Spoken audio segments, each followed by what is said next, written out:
Yeah. That's And what. yeah, comrade, I think that point is very key. That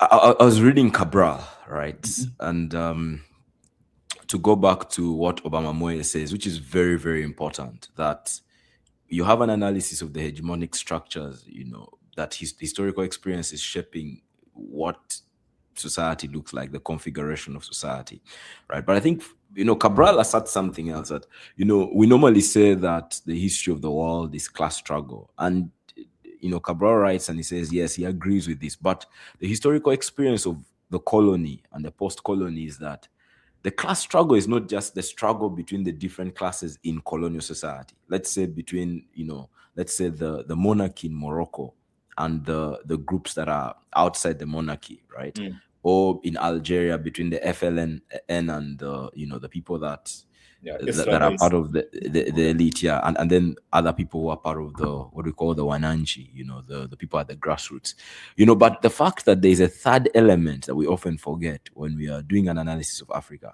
and that is the colonial class itself, which Mhm. is not in our countries. So he says that in the colonial situation, what is actually happening is that the history of this, what colonialism does, that colonialism extracts the colonial state or the colonized people from their own history, which would have been dictated by their own internal, class struggles.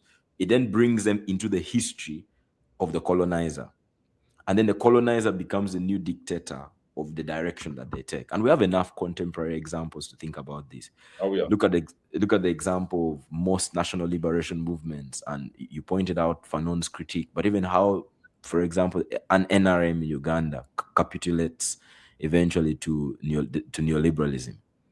Mhm. So you don't just have, you have a movement that is very clear headed about the direction that it wants to take Yeah. Uganda to,